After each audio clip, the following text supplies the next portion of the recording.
ശബരിമല സ്വർണ്ണ കവർച്ചാ കേസിൽ അറസ്റ്റിലായ CPM നേതാവ് പത്മകുമാറിനെതിരെ പാർട്ടി നടപടി വൈകുന്നതിൽ പ്രതിഷേധവുമായി ഒരു വിഭാഗം.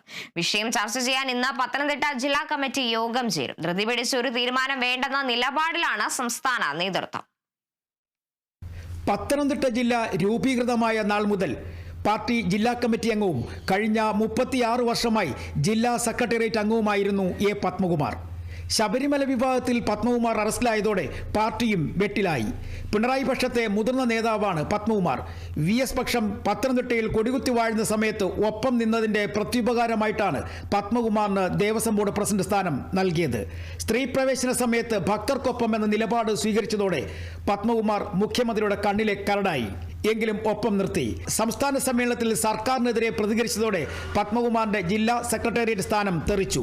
25-ന് ചേരുന്ന പത്തനംതിട്ട ജില്ലാ കമ്മിറ്റി യോഗത്തിൽ പാർട്ടി സംസ്ഥാന സെക്രട്ടറി MP ഗോവിന്ദൻ മാസ്റ്റർ പങ്കെടുക്കുന്നുണ്ട്. യോഗത്തിന് ശേഷം പത്മകുമാറിന്റെ കാര്യത്തിൽ തീരുമാനമുണ്ടാകുമെന്നാണ് നേതാക്കൾ പറയുന്നത്. N വാസുവും പത്മകുമാറും പ്രാദേശികമായി അറിയപ്പെടുന്ന നേതാക്കളാണ്. ഇരുവരുടെയും അറസ്റ്റ് പാർട്ടിക്ക് കനത്ത തിരിച്ചടിയാണ്. Kerala vision news, Thiruvananthapuram.